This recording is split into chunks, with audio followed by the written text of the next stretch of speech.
नमस्ते मित्रों, मैं मन्नू और मेरे चैनल में आप सभी का स्वागत है। मैं आज की अपनी वीडियो में आप लोगों को बताने वाला हूं कब्जा कानून या प्रतिकूल कब्जा। जैसे कि किसी की भी निजी संपत्ति हो या सरकारी संपत्ति हो, उस पर कोई भी दूसरा व्यक्ति कैसे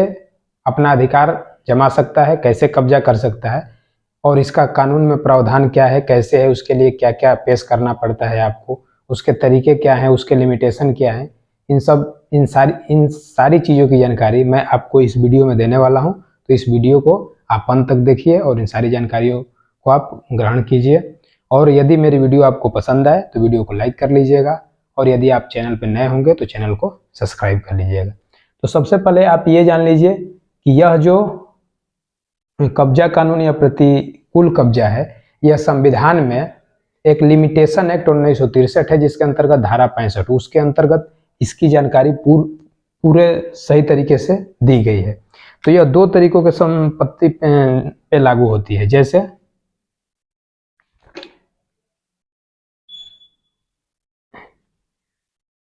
एक है निजी संपत्ति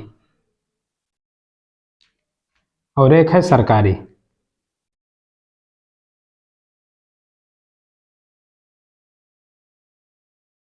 जैसे कि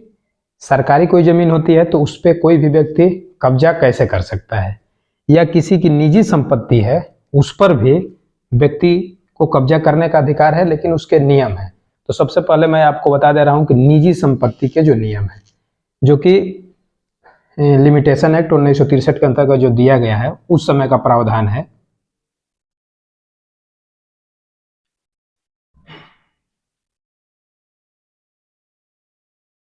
जो भी किराएदार है, जैसे आपका कोई घर है, आपके पास कोई बिल्डिंग है, उस चीज को आपने किसी किराएदार को दिया है और यदि 12 वर्ष तक वह किराएदार आपकी जमीन पर रह जाता है, 12 वर्ष से अधिक यदि किराएदार वह आपकी जमीन पे कब्जा जमाए रह गया तो 12 वर्ष के बाद वह कोर्ट में जाकर कब्जा करने के लिए, उस संपत्ति का खुद मालिक बनने के लिए वह कोर्ट में जाके उसके लिए वह मुकदमा करके और उस आपके जमीन को वो अपना जमीन बनाकर प्राप्त कर सकता है, उसका वह मालिकाना हक प्राप्त कर सकता है। लेकिन यही यदि सरकारी की बात की जाए,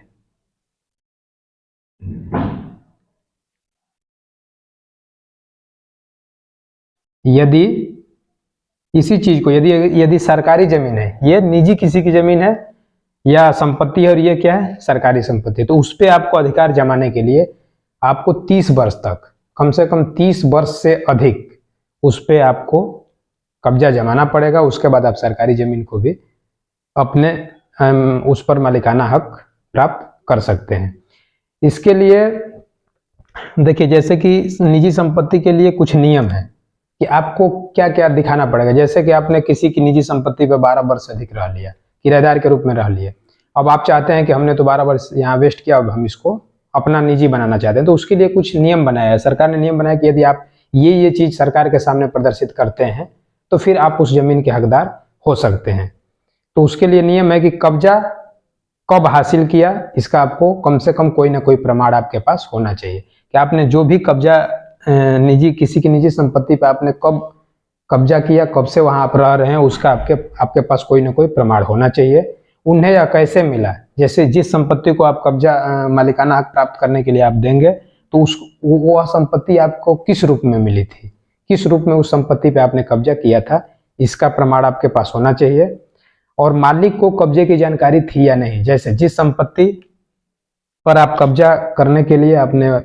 अर्जी लगाई है तो उस संपत्ति पे जब से आप रह रहे हैं उस समय जब मालिक को जानकारी थी, इस संपत्ति के मालिक की जानकारी थी कि नहीं, इस चीज का प्रमाण चाहिए। और उन्होंने कब से कब तक कब्जा किया है, जैसे एक तो कब्जा कब से चालू किया और कब तक किया है, इन दोनों का प्रमाण यदि आपके पास रहता है। यदि किराएदार के पास है तो कोई भी किराएदार किसी की भी निजी संपत्ति पर को अपना करने के लिए वह कोर्ट में अर्जी लगा सकता है और उस पर बहस चलेगी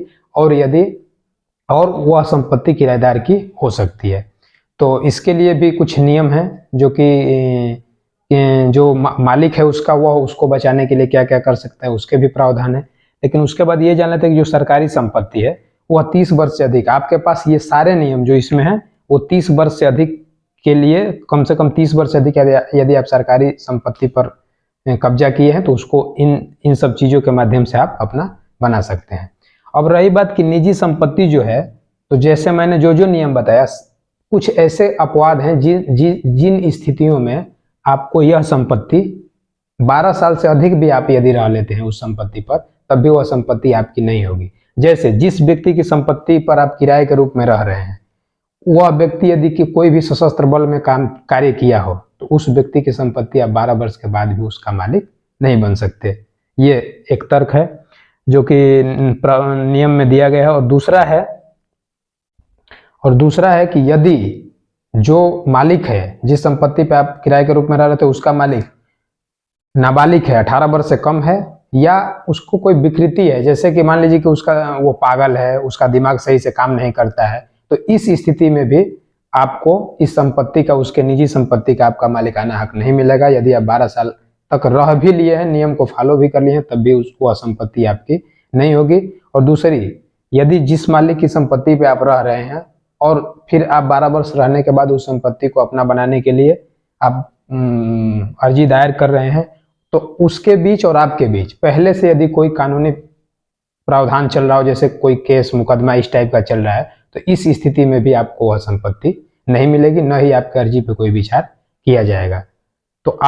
तो इस तरह से निजी संपत्ति हो या सरकारी संपत्ति हो, इन दोनों संपत्तियों को कब्जा कानून या प्रतिकूल कब्जा के अंतर्गत आप कैसे, कोई भी व्यक्ति कैसे इसको कब्जा करके और उस संपत्ति को कैसे प्राप्त कर सकता है। तो ये थी आज की जानकारी, और इससे संबंधित मैं केवल 2 वीडियो बनाऊंगा। तो आज आपको मैंने इतना बता दिया, और अगली वीडियो में मैं आपको बताऊंगा कि जैसे आप मालिक हैं और कोई किराएदार है, तो किराएदार कैसे उस संपत्ति को अपना बनाएगा। इस वीडियो में पूरी इसकी जानकारी मिल गई।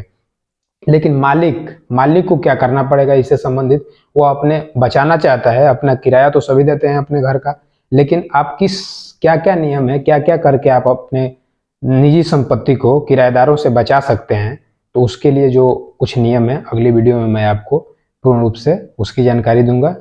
आज की यह वीडियो इतनी ही। और एक और नियम है कि जिस निजी संपत्ति पे आप रह रहे हैं उसको आप कोई भी हानि नहीं पहुंचाना है। यदि आप किराएदार हैं, बाद में आपको उस पर कब्जा जमाना है, कब्जा के लिए अर्जी लगाना है, तो आप उस संपत्ति में कुछ न कुछ जोड़ सकते हैं। यदि आप उस संपत्ति में कुछ आगे अच्छा करते हैं, कुछ जोड़ते हैं और उसको नुकसान नहीं पहुंचाते हैं, तो बाद में कब्जा करने के लिए आपके लिए बहुत ही फायदेमंद होगा। तो आज के लिए इतनी वीडियो। यदि वीडियो अच्छी लगे तो लाइक कर लीजिएगा, और अगली वीडियो कि निजी संपत्ति के मालिकों पर रहेगी कि वो अपनी निजी संपत्ति से कैसे बच सकते हैं, क्या क्या करके वो अपनी निजी संपत्ति से किराएदारों को मालिकाना हक न मिले, इसके लिए वो कैसे बचाव कर सकते हैं। धन्यवाद।